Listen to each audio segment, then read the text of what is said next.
a la igualdad en todos los países de nuestra región.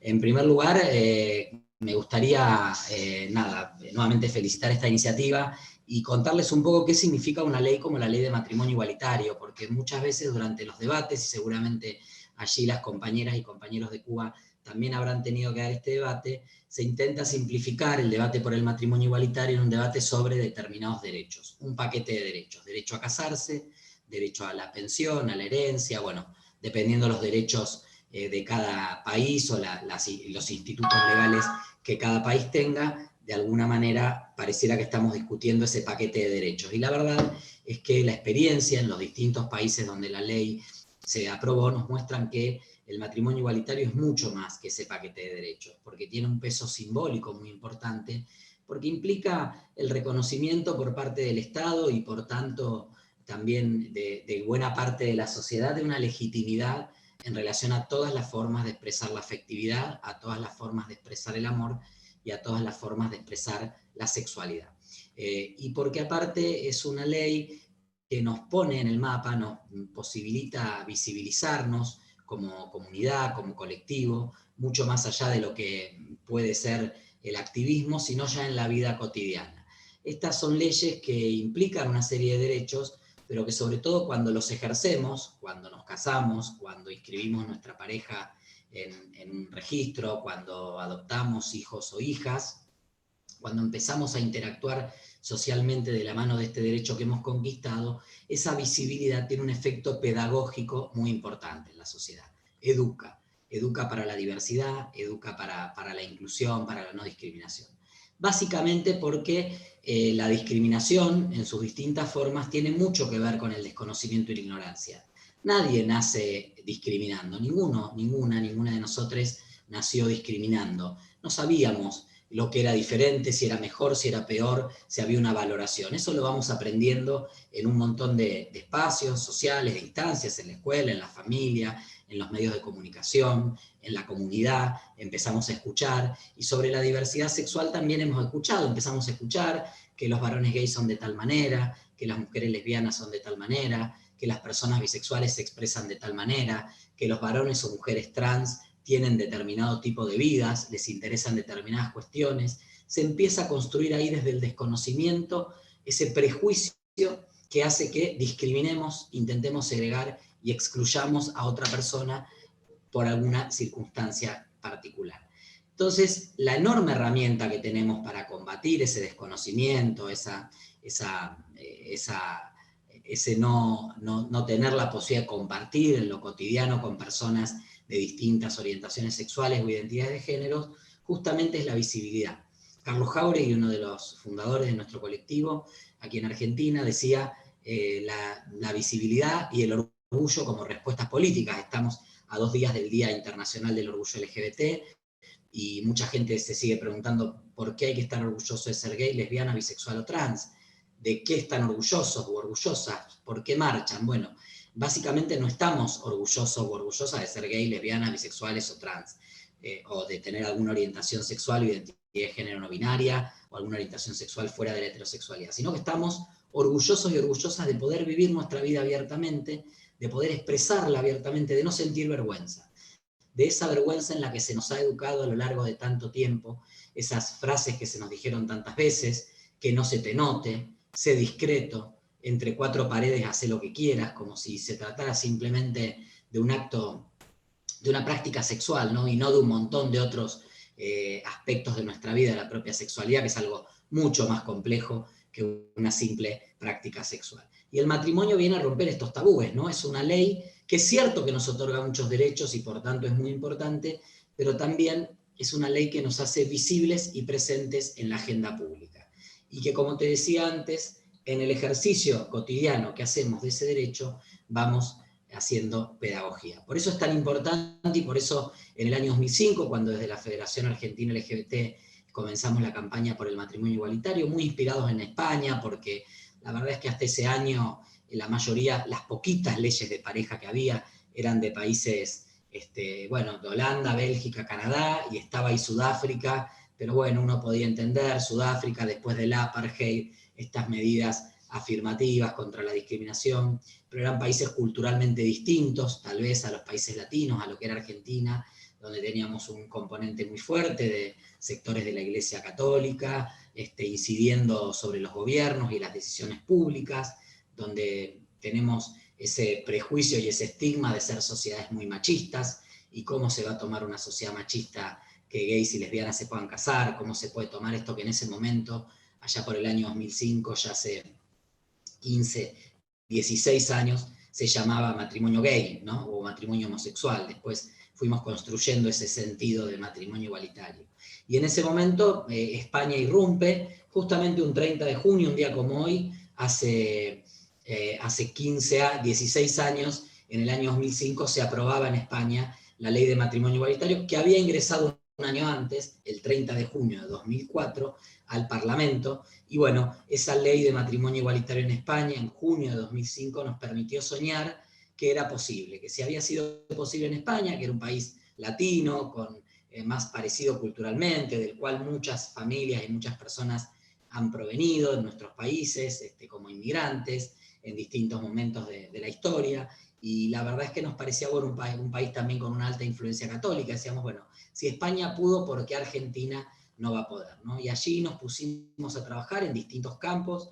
Me parece interesante compartir, Valentina, brevemente, que nosotros, si bien España aprobó la ley de matrimonio igualitario por una vía legislativa, una mayoría legislativa del gobierno socialista que impulsó la ley y la aprobó porque tenía los votos para aprobarla, también es cierto que nosotros en ese camino de matrimonio decidimos ver cuáles habían sido las estrategias que en distintos países se habían impulsado.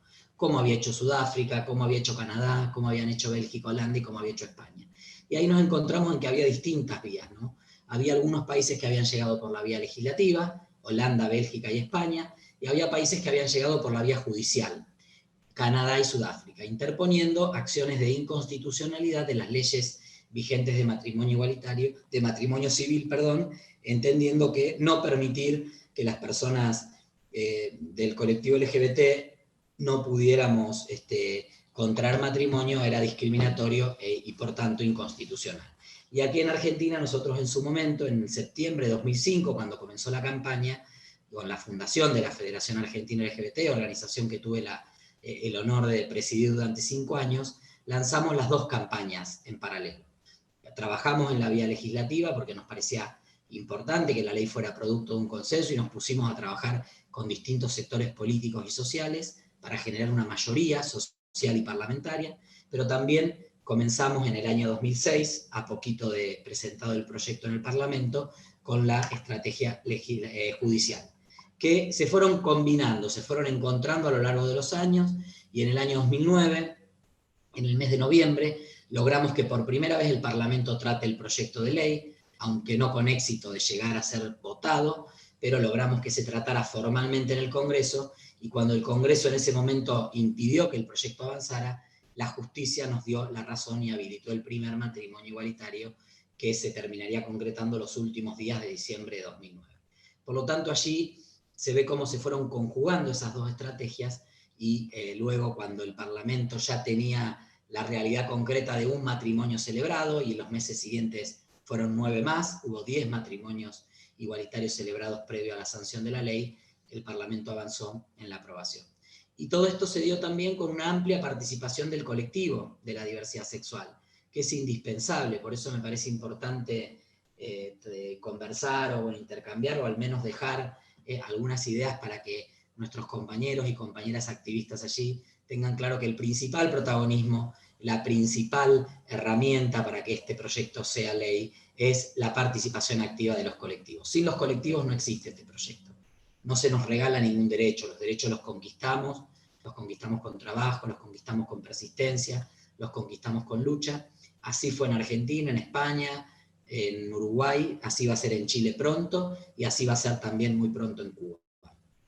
Aquí la Federación Argentina LGBT, que era la organización que impulsaba el proyecto de ley, hizo las veces de impulsora y articuladora de un montón de apoyos, ¿no? Y logró canalizar muchísimos sectores sociales que querían acompañar, que vieron en esta causa una causa justa y una causa importante para acompañar. Bueno, nos dieron la posibilidad de poder trabajar y avanzar en eso. Por ejemplo, no solo viabilizamos o vehiculizamos el apoyo de los sectores políticos, partidarios. En Argentina el sistema político está muy atomizado, hay muchos, si bien hay dos grandes coaliciones políticas, luego hay muchos partidos pequeños que van votando o participando en la vida pública tema por tema, no tienen unas posiciones alineadas con alguno de los dos bloques. Entonces en Argentina la ley de matrimonio igualitario se aprobó con votos de más de 20 grupos políticos, algunos muy pequeños, otros más grandes. Hubo que juntar, hubo que unir, hubo que amalgamar todos esos apoyos por izquierda, por derecha, por centro, pero de sectores que apoyaban esta ley, para que estuvieran ahí bien amarrados y no se nos cayera ningún voto, porque son leyes que en general se aprueban con mayorías estrechas, ¿no? Porque son leyes que en su momento generan mucha polémica, aunque después de aprobadas ya nada, se consolidan rápidamente con un apoyo mayoritario de la sociedad. Y entonces la federación primero trabajó y reunió esos apoyos políticos, y en paralelo trabajó y reunió los apoyos de los sectores de la cultura, del arte, de los medios de comunicación. También trabajamos con sectores de distintas confesiones religiosas. Muchas veces las comunidades de base de fe no tienen las posiciones conservadoras, reaccionarias, antiderechos que tiene la jerarquía de ciertas iglesias. Hay muchos colectivos de fe, grupos de fe, territoriales que participan y apoyan nuestros derechos, y así fue también en Argentina en su momento. Trabajamos con las universidades, con las academias, con la ciencia, para rebatir muchas mentiras que se dijeron en su momento, estadísticas irreales sobre la adopción homoparental, si las parejas del mismo sexo adoptaban y qué impacto negativo podían tener en esos niños y niñas. Rebatimos con argumentos eso. Se hablaba de que bíblicamente el matrimonio tiene un origen, de que el origen etimológico de la palabra, de que si la Real Academia Española no lo considera no se puede. Bueno, un montón de ideas, algunas con más sustento y otras con menos sustento. Incluso llegó a decir en Argentina que el Tribunal de Derechos Humanos Europeo había declarado inconstitucional al matrimonio igualitario, una mentira flagrante, que bueno, con sectores de las academias de estudio del derecho también pudimos desmontar y desmentir, ¿no? Y de ese modo también otro aspecto que fue muy importante por las características que tiene nuestro país de territorialidad. Argentina es un país, creo que estamos quinto, sexto, séptimo país más extenso del mundo. También, como pasa muchas veces en nuestros países, y en otros países, independientemente del tamaño, allí en Cuba dirán que es un tema de La Habana, que más allá del malecón a nadie le importa si los maricones nos casamos, ¿no? Y entonces eso mismo se decía acá, que era un tema de los puertos, que por fuera de Rosario, Buenos Aires, Mar del Plata, del centro del país, a nadie le interesaba el matrimonio igualitario. Y bueno, la federación justamente también en su rol de unión de todas las organizaciones del país logró demostrar que no era así, que en todas las provincias, en las 24 provincias, en las más lejanas y en las más cercanas de los puertos, este era un reclamo genuino de la comunidad y este era un derecho que estábamos queriendo conquistar. Entonces, fue una estrategia de distinto plano, donde la sociedad civil fue la que ató esos acuerdos y fue la que sostuvo los acuerdos y fue la que logró finalmente que se dieran todas esas condiciones para que la ley fuera aprobada. Por supuesto, no se puede negar la voluntad política del gobierno en ese momento, facilitando algunos votos que tal vez estaban más complejos en el Senado, con distintas estrategias del diálogo parlamentario, pero realmente el gran trabajo de instalación social y de consenso social sobre el matrimonio igualitario fue mérito de las organizaciones, del movimiento de la sociedad civil, fundamentalmente de la Federación Argentina LGBT, que desde redactar el proyecto en 2005, presentarlo, sostenerlo a lo largo del tiempo y lograr una visibilidad importante para el proyecto, era muy importante, que bueno, tuvo un rol central, indispensable, que lo ha tenido el colectivo en todos los países del mundo. Después, por supuesto, vinieron otras conquistas. Este es el debate que muchas veces se plantea en términos más complejos, porque tocamos algunos intereses de sectores muy poderosos o que están muy arraigados en la sociedad, los sectores católicos, sobre todo la jerarquía de la Iglesia Católica, a lo último ya decía, bueno, quédense con los derechos, pero no nos saquen el nombre, porque ese nombre para ellos es un sacramento. Bueno, justamente de eso se trata, ¿no? De democratizar una institución que no es un sacramento, que no es un origen etimológico de una palabra, que no depende de la Real Academia Española para que exista en la realidad, sino que es un derecho civil que los estados democráticos y laicos deben garantizarle a todos sus ciudadanos y ciudadanas. No por el matrimonio en sí, porque en el futuro puede venir una institución mucho mejor, mucho más moderna. En su momento se debatía si la unión civil o el matrimonio. Bueno, nosotros creemos que otorgar los mismos derechos con los mismos nombres a todas las personas simbólicamente implica reconocer la igualdad de todos los colectivos. Que generar instituciones aparte, que nos dan parte de los derechos, o incluso dándonos todos los derechos, nos reconocen una ciudadanía de segundo orden, de segundo nivel. Hay libros donde se inscriben los matrimonios y los amores heterosexuales, y hay libros donde se van a inscribir las uniones y los amores que no son heterosexuales. Nos parece que en definitiva eso termina constituyendo instituciones apartheid, ¿no? Nos termina segregando, y lo que queremos es la inclusión. Si queremos caminar hacia una sociedad en la cual ser gay, ser lesbiana, ser bisexual, ser trans, ser no binaria, sea nada, sea simplemente una más de las características que tenemos las personas, el Estado tiene la obligación de garantizarnos la igualdad y de tratarnos a todos, a todas y a todes por igual.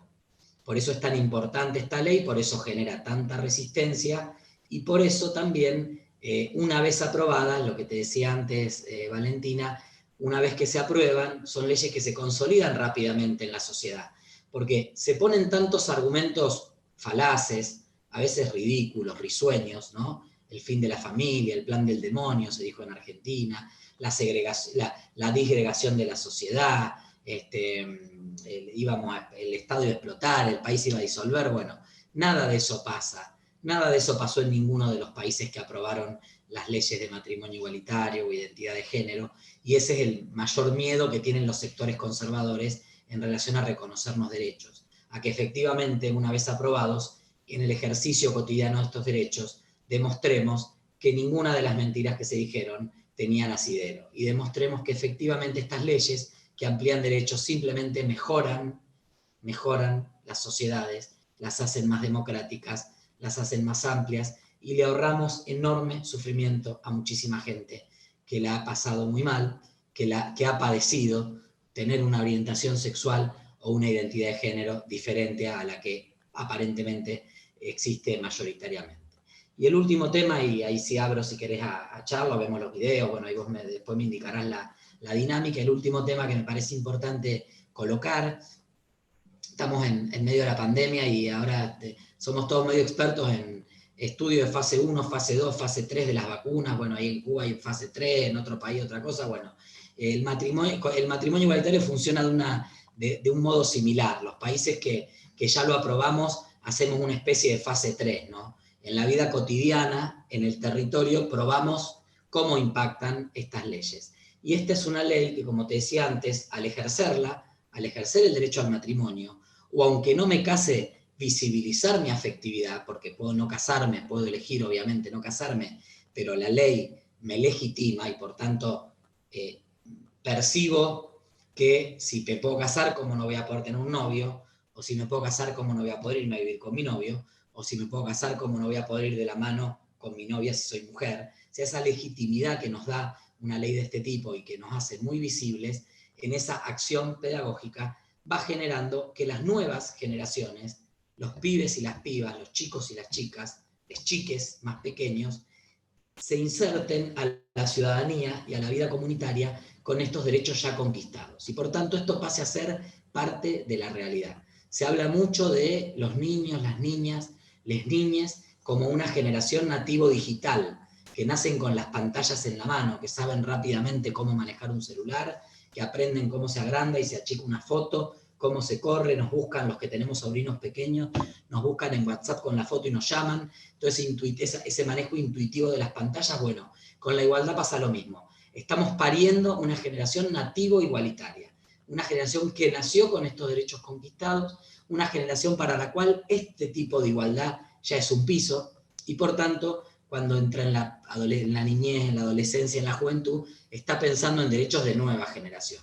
Ese es el mayor miedo que tienen los sectores conservadores, que la mayoría social de las nuevas generaciones crezca con mucho menos prejuicio, con mucha más libertad y menos ataduras a ideas del pasado que han quedado ya fuera de tiempo, ¿no? Fuera de tiempo, porque si bien es cierto que siempre van a existir pequeños grupos y reductos conservadores que educan para la discriminación y la exclusión, la enorme mayoría de las sociedades, una vez que estas leyes se aprueban y nos hacemos visibles a nivel comunitario, bueno, la mayoría de la sociedad comienza a comprender y la discriminación disminuye enormemente y nos transformamos en sociedades mucho más libres y mucho más abiertas.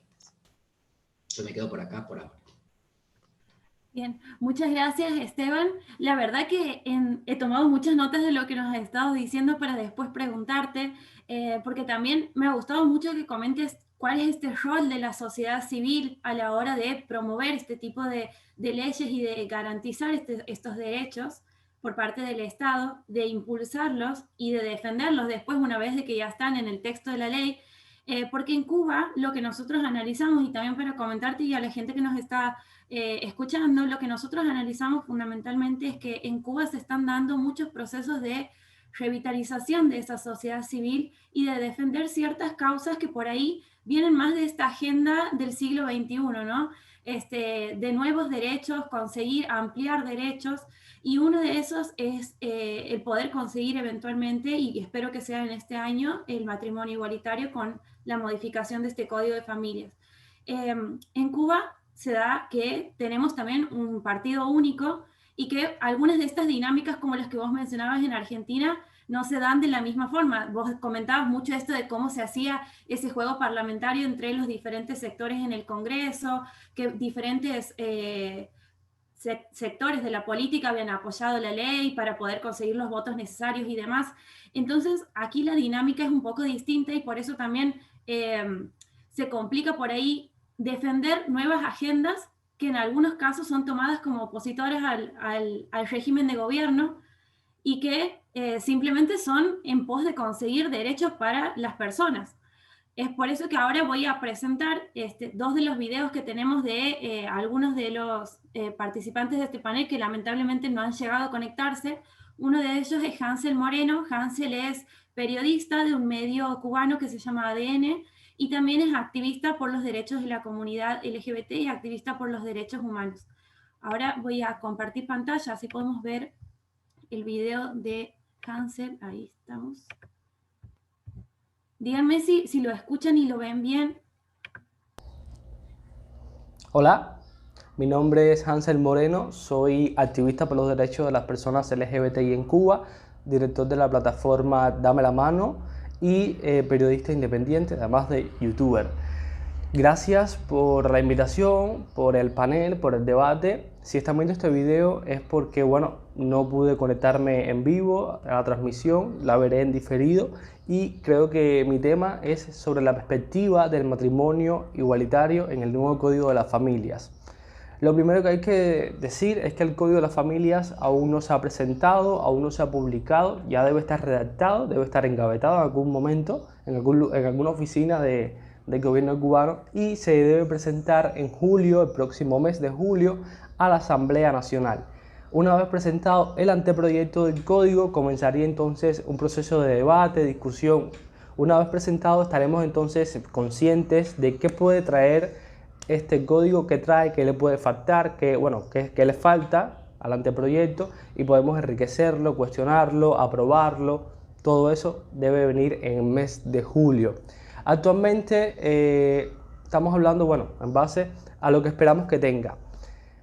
Espero que traiga el derecho al matrimonio igualitario, no solamente el derecho al matrimonio, sino otros derechos de la comunidad, otras demandas de la comunidad LGBT, pero el matrimonio igualitario sí lo debe traer en un primer momento el anteproyecto, espero que lo traiga.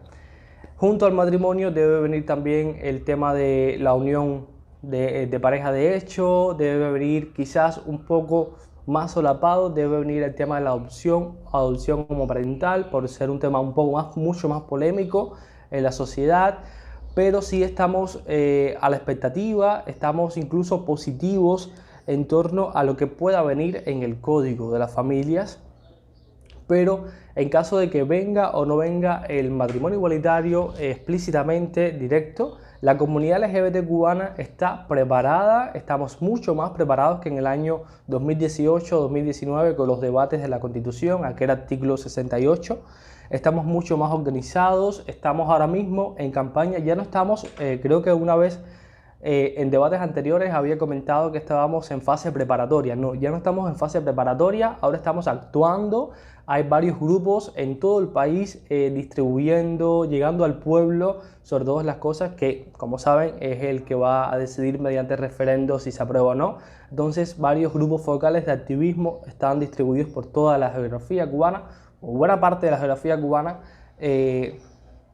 haciendo activismo en las calles. Esto es muy importante. Otros grupos nos estamos preparando para nada más que se levante la bandera verde lista del Código de las Familias, comenzar a actuar, comenzar a incidir en las calles, en los cubanos, que al fin y al cabo creo que debe ser nuestro principal objetivo. No tanto enfrentarnos a los grupos conservadores, sino ir al cubano de a pie que está en las calles, explicarle, derribar sus mitos, derribar sus prejuicios, con educación, con ejemplos, con entrevistas.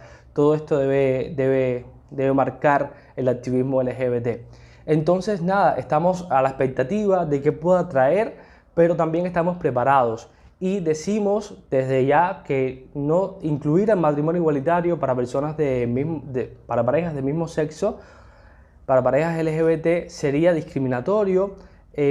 Violaría incluso el artículo 42 de la Constitución, que refrenda el derecho a igualdad ante la ley. Entonces, nada, estamos muy pendientes a qué pueda suceder. No vamos a permitir, por supuesto, esa situación de matrimonio para personas heterosexuales y unión civil para parejas homosexuales. Eso sería discriminatorio y, como les decía, no lo vamos a dejar pasar por alto. Mientras tanto, seguimos preparándonos, viendo todas las opciones que puedan venir, escuchando las experiencias en este caso Argentina, que bueno, es pionera en la región en adoptar este tipo de leyes inclusivas para la comunidad LGBT. Y nada, muchísimas gracias por la invitación. Espero, como les decía, ver el debate en diferido y cualquier otra cuestión les preguntaría, bueno, por interno. Bien, bueno, ahí lo teníamos a Hansel, que nos había dejado este video previamente, justamente por esta situación de que ya es reiterada, de que muchas veces no pueden llegar a conectarse. Hansel nos comentaba algunas cosas que vos también nos marcabas, Esteban, ¿no? Sobre esta diferencia que se hace a veces entre matrimonio, unión y ciertas discriminaciones que persisten al decir, bueno, les doy un poquito y como confórmense con esto y esa no es la idea, digamos, en este momento en Cuba con conseguir el matrimonio igualitario, que la verdad es una oportunidad histórica que se da luego de la reforma constitucional que ha habido en Cuba en el año 2019, que ahí, como mencionaba Hansel, profundiza un poquito más como para la gente que por ahí no está al tanto. Había un artículo en la Constitución que se ha modificado, que es el artículo 68, sobre la familia y sobre los matrimonios, que hablaba en la anterior Constitución sobre las uniones entre un hombre y una mujer, y desde el 2019 se ha incluido, o mejor dicho, se ha dejado de lado que sea entre un hombre y una mujer, y se ha puesto el término entre dos personas. Esto es lo que se ha considerado como que ha abierto la puerta a que en este momento el Código de Familias pueda tener la posibilidad de incluir el matrimonio igualitario. Ahora les voy a presentar un video de Martadela Tamayo. Martadela es miembro del Comité por la Integración Racial y es activista también por los derechos humanos en Cuba. Ella nos va a presentar un análisis un poco más general quizás sobre el Código de Familias, pero que también viene el caso por el tema de que se pretende someter al Código de Familias a referéndum. Y eso es también un poco sobre lo que nos comentaba Hansel, que ellos están preparados tanto para la situación de referéndum, haciendo incidencia sobre la sociedad directamente con grupos de activismo, y también para influir en la redacción del proyecto eventualmente si tienen la oportunidad. Así que ahora les presento el video de Martadela. Ahí les comparto pantalla. Ahí vamos. Mi nombre es Martadela Tamayo, soy miembro del Comité Ciudadanos por la Integración Racial CIR y en el día de hoy le damos las gracias a Transparencia Electoral por este espacio que tenemos acá para poder hablar, poder conversar, charlar un poco acerca del tema del trabajo que desde la observación de derechos electorales venimos desarrollando dentro de Cuba. Primeramente explicar que la observación de derechos electorales nace en el 2017-2018 dentro del propio Comité Ciudadano por la Integración Racial, donde nosotros desde esa observación de derechos electorales, ODE, pues lo primero que hicimos fue trabajar con el propio monitoreo del proceso del 2017-2018, el proceso eleccionario en Cuba. Y luego, en el 2019, trabajamos con el proceso del referéndum constitucional.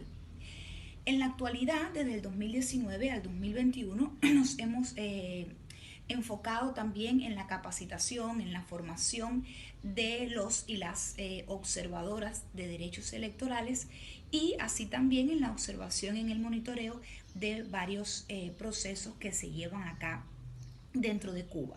Y uno de los procesos que estamos observando es el del tema del Código de las Familias, en el cual pues nos invita a hablar hoy.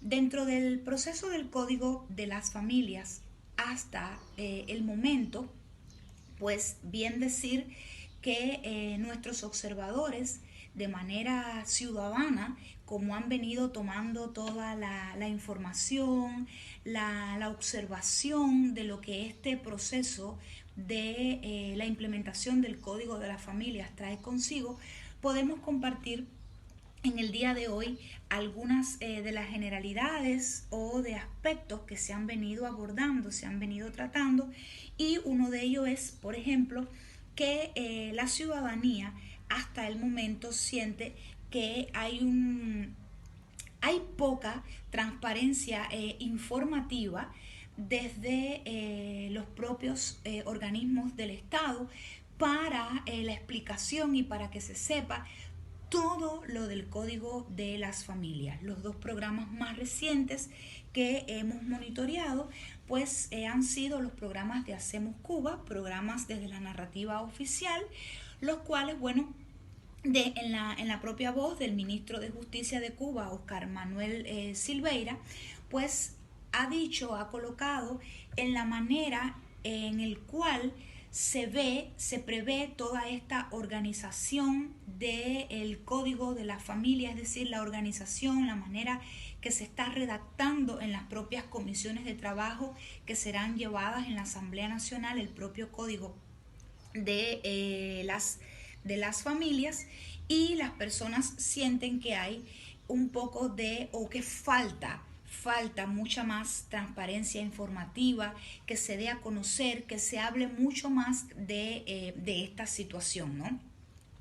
También otro de los aspectos que nos van llegando desde el monitoreo de este Código de las Familias, de esta primera parte, es sobre el poco tiempo que quizás la ciudadanía siente que en el mes de julio, como se ha explicado por parte del propio ministro de Justicia, se ha dicho que ahora se encuentran en la fase preparatoria del anteproyecto, el cual en el mes de julio pues se presentará a las comisiones en la Asamblea Nacional.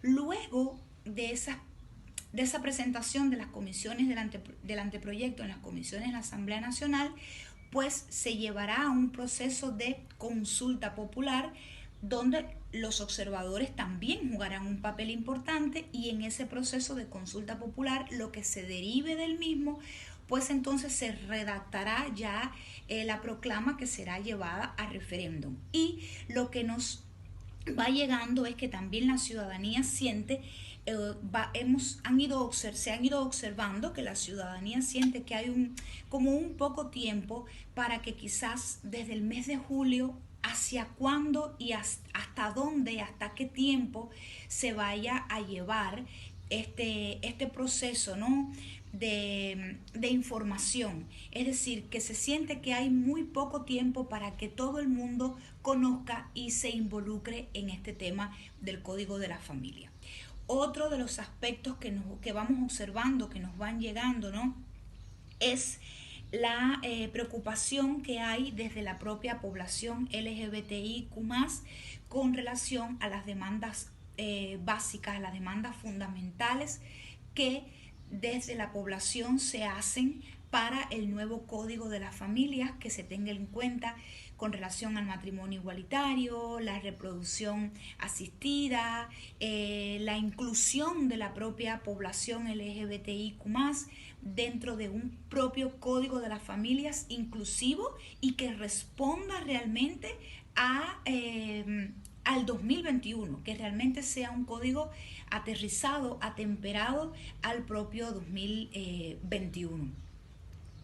Otro de los puntos en los cuales también pues nos va llegando es con relación al propio tema de la violencia, que es otro de los puntos que también se ha explicado por parte del propio ministro de Justicia en estos programas y en otros artículos que desde Cuba Debate también hemos venido siguiendo, y es el tema de la violencia que se coloca dentro del Código de la Familia, que se abordará el tema de la violencia intrafamiliar, la violencia doméstica, la violencia esa que ocurre a lo interno de las familias, ¿verdad?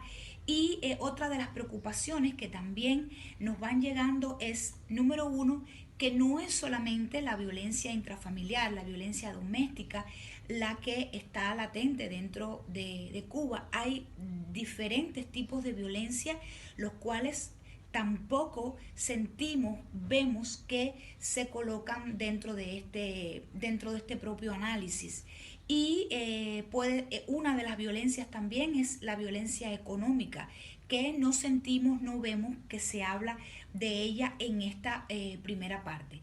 Así también como si hablar de toda esa violencia intrafamiliar, la violencia doméstica, la violencia machista, ¿por qué no hablar también de una ley integral contra la violencia de género que se ha venido pidiendo, demandando desde varios grupos, desde varias plataformas femeninas dentro de Cuba, el tema de una ley integral contra la violencia de género, donde aún hay una impunidad? Por ejemplo, en el 2021 ya llevamos 22 casos de feminicidios dentro de la isla. En el 2020 tenemos data de 28 casos de feminicidio, y de eso pues no se ha hecho eco tampoco el Estado cubano. Y entonces, bueno, estos han sido algunos de los puntos, algunos de los aspectos que nos han ido llegando hasta el momento. Explicar, decir que nuestro trabajo es de una manera ciudadana, que responde a la observación ciudadana, que en esta parte, como bien explicábamos, ha venido en cuanto a la observación, al monitoreo de toda esta primera parte que se explica de cómo se implementará o de cómo se redactará el anteproyecto, y que ya después, una vez que el mismo esté en consulta popular y que sea sometido a referéndum, también los observadores jugaremos un papel importante, porque estaremos con la ciudadanía y desde la ciudadanía viendo y observando toda esta parte.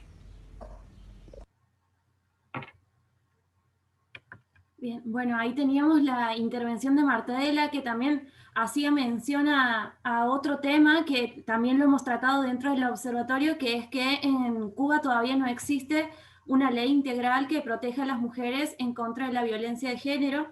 Entonces, por ahí me gustaría que conversemos un poco, Esteban, mientras tal vez nos llegan algunas preguntas de quienes están asistiendo, sobre ¿cuáles serían las estrategias que vos, en base a tu experiencia y a la experiencia de las diferentes organizaciones en las que formas parte, les darías a estos miembros que representan a muchos otros más de organizaciones de la sociedad civil cubana, para poder conseguir esto, por ahí, teniendo en cuenta un poco las diferencias de contexto, ¿no? Y tratando de establecer la mayor cantidad de conexiones posibles entre lo que ha pasado en Argentina previo al 2010 y lo que ellos están viviendo ahora. Mira, Valentina, bueno, primero me vuelvo un poquitito a lo que planteaba el compañero y que vos traías recién, antes de presentarla a la otra compañera que habló recién. Digo, los derechos humanos no se plebiscitan. Acá hay un primer punto que me parece que es importante empezar a plantearlo, porque digo, ¿qué pensaría la sociedad cubana, que es una sociedad que viene trabajando hace muchísimo tiempo en un montón de derechos, si se plebiscitaran, por ejemplo, el sistema político que hay en la isla? ¿O qué pensaría el gobierno cubano si se decidiera plebiscitar una política alimentaria o de salud o de educación, que son de excelencia a nivel internacional, someterlo a la votación de la gente? ¿Se puede plebiscitar el derecho a la educación, a la alimentación, a la salud? Bueno, ¿y por qué entonces nuestros derechos sí se pueden plebiscitar? Entonces, hay un primer punto que tenemos que marcar, porque aparte, si vos plebiscitás el derecho al matrimonio y lo perdés, y mañana alguien dice, bueno, no, plebiscitemos el derecho a ser gay, lesbiana, bisexual, trans. ¿Qué opine la gente? ¿Qué opine la mayoría? ¿Qué nos parece? ¿Que está bien? ¿Que está mal? ¿Debemos permitirlo? ¿No debemos permitirlo? Porque tenemos historia también en América Latina y en el mundo de torturas, terapias de reconversión, muchas prácticas por las cuales el propio gobierno cubano ha pedido disculpas años después, ¿no? Entonces, me parece que un primer punto que es fundamental es que los derechos humanos no se plebiscitan. Eventualmente habrá o no habrá consenso para que eso se incorpore y se apruebe, pero no se puede someter los derechos de una minoría al arbitrio o a la opinión de la mayoría. Por supuesto que si esa mayoría impone un plebiscito, habrá que salir a dar el debate público con argumentos, y allí estaremos colaborando en todo lo que podamos, pero me parece que es importante que los colectivos, tanto feministas como de la diversidad, empiecen bueno, lo deben venir haciendo, pero digo, ir identificando actores significativos que tienen un peso en la sociedad cubana y que pueden ser aliados estratégicos. Sabemos que tenemos el CNSEX, Mariela Castro, acompañando muchas de las medidas en favor de la igualdad. Sabemos también que ella está dando un debate hacia el interior del gobierno y del partido, porque, bueno, evidentemente hay sectores del gobierno y del partido que no terminan de estar convencidas de avanzar en estos temas. Entonces tenemos que ir construyendo esas alianzas. De la cultura y de los medios, ¿quiénes? De las confesiones de fe, ¿quiénes? De los organismos de derechos humanos, ¿quiénes? Dentro del partido, ¿quiénes? De la estructura del gobierno, ¿quiénes? A nivel global, ¿quiénes? Entonces, tenemos que ir identificando esos actores y ver de qué manera con todas esas campañas podemos avanzar. Después, otra cosa que funcionó muchísimo aquí es mostrar que independientemente de que haya o no haya una ley de matrimonio igualitario, nuestras parejas y nuestras familias existen, que ya vivimos en pareja y expresamos nuestra afectividad, que en muchos casos criamos hijos e hijas, que hablen nuestros propios hijos e hijas cómo es la vida, cómo es vivir criado por dos mamás o por dos papás, porque esto existe, es una realidad en Cuba, en Argentina, y por mal que le pese en Rusia y en Hungría, digo, por más que saquen una ley de prohibición de la propaganda homosexual, existimos, somos parte, tuvimos toda la historia de la humanidad, seguiremos estando, nos vinculamos, nos amamos, formamos familia, nos cuidamos, con distintos formatos, pero es importante entonces que nos podamos visibilizar, porque en Cuba no es ilegal ser gay, ni ser lesbiana, ni ser trans. Hay leyes que protegen a las personas del colectivo trans, hay algunas leyes que pueden ser segregacionistas o discriminatorias, pero que de algún modo también otorgan algunos derechos a nuestras parejas y a nuestras familias. Entonces me parece que buscar los acuerdos y construir el consenso social, mostrar que ya existimos y que lo que venimos a hacer es a reconocer una realidad existente, y que lo que tenemos que hacer es que el Estado tiene el deber, un Estado socialista, tiene el deber de reconocer a todos sus ciudadanos y ciudadanas con los mismos derechos. ¿Qué contrasentido un Estado socialista que no le reconoce el mismo derecho a formar familia a todos sus ciudadanos y ciudadanas?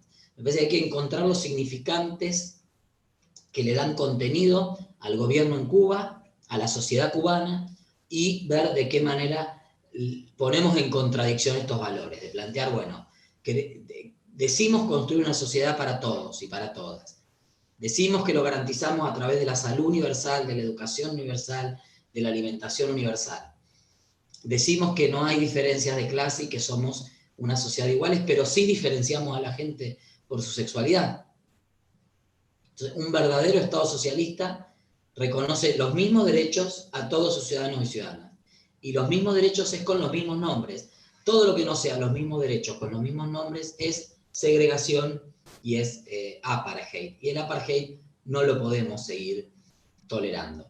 Porque también el propio pueblo cubano sufre las consecuencias del embargo que trata al país como un apartheid. Entonces no queremos ser bloqueados dentro del propio régimen que sufre el bloqueo. O sea, ya sabe el pueblo cubano lo que es el bloqueo económico que sufre hace años, inhumano, inexplicable y a espaldas de la comunidad internacional. Bueno, no permitamos también bloquear los derechos de ciertas poblaciones hacia el interior de la isla. Entonces me parece que ahí hay una estrategia posible de empezar a encontrar de qué modo podemos poner en contradicción algunos valores e ir construyendo una narrativa de por qué es importante que se le reconozcan los mismos derechos a todas las personas.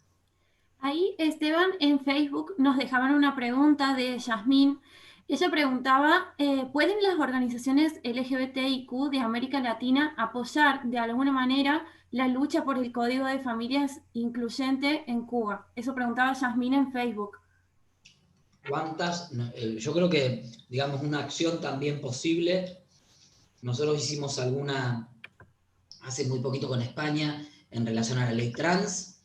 Una acción posible es, movernos desde distintas redes y organizaciones nacionales e internacionales para hacer un pronunciamiento regional de por qué es importante avanzar en este sentido en el Código de Familia. También tenemos la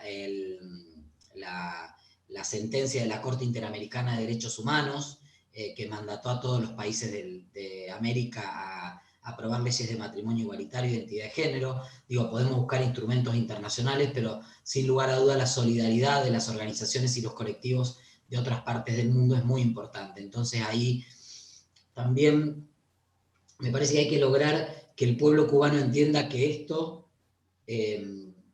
agrega valor a lo que significa Cuba para muchas de nosotras y nosotros en el mundo. Incrementa y suma elementos en relación a un régimen que, a contramano de un montón de otros países, ha decidido una vía autónoma y soberana, y en ese sentido poder avanzar en el reconocimiento de sus propias poblaciones con todos los derechos, me parece que sustenta también eso y sería quizá una línea narrativa que se podría explorar. Bien, buenísimo, Esteban. Ya estamos en tiempo. Te agradezco mucho por haber bancado estar aquí conmigo conversando y bueno, también los pequeños problemas técnicos y de conexión que hemos tenido. Les agradezco mucho a todas y todos los participantes que hemos tenido en el día de hoy. También gracias por sus preguntas. Esta charla la vamos a cargar en nuestro canal de YouTube. Seguramente mañana o pasado mañana ya va a estar disponible ahí para quienes no han podido verla en vivo y también queda la grabación en vivo en Facebook. Tenemos otra pregunta. Bueno, a ver, si quieres, Dunia, nos puedes escribir tu pregunta, mejor así la leemos. Mientras tanto, antes de que me termine de despedir, porque también ya le estamos robando mucho tiempo a Esteban. También, Esteban, comentarte un poco que justamente esto era lo que me parecía interesante por ahí de este panel, crear lazos y redes por ahí entre los diferentes actores que están participando, entre diferentes países, y ver más allá de que de algunas cuestiones, estas luchas son en pos de conseguir derechos y son más allá de un montón de otras cuestiones que van y que quieren por ahí dividir, como el famoso divide y vencerás, y que quieren dividir al interior de ciertos movimientos y que lamentablemente muchas veces ha pasado. Dunia, si quieres escribir tu pregunta, te agradecería, y si no, vamos cerrando, porque ya estamos sobre la hora. Dunia. No, me parece que Dunia está en Cuba y se conecta y se desconecta, así Sí, que me sí, parece que no debe estar ahí está, pudiendo. y aparece y desaparece, Sí. sí, tienes razón. Así que bueno, Dunia, si quieres después me puedes enviar tu pregunta y se la paso a Esteban, así te podemos hacer llegar la respuesta a la consulta que tenías. Los invito a todos una vez más a leer y descargar el informe que hemos hecho en el mes de junio desde el Observatorio Legislativo de Cuba de Demamblat, que es sobre este tema, sobre el Código de Familia, sobre el matrimonio igualitario, estas perspectivas hacia el referéndum, que como bien nos decía Esteban, los derechos no se plebiscitan y es algo que también defiende mucho la sociedad civil allá en Cuba. Así que los invito a también acompañarnos en nuestras redes sociales porque a medida que vaya pasando el tiempo y se vaya profundizando este debate en pos del código, vamos a ir también llevando el tema al día y también con diferentes productos de nuestro observatorio y de Demamblat. Te agradezco una vez más, Esteban, por tu participación, por tu tiempo y a todas y todos los No, que han por estado favor. presentes. Un gusto y a disposición para todo lo que viene, que es mucho trabajo y mucho apoyo, que cuenten con nosotros para todo lo que viene. Buenísimo. Muchísimas Hasta gracias. luego. Nos vemos. Buena Chao, semana. chao.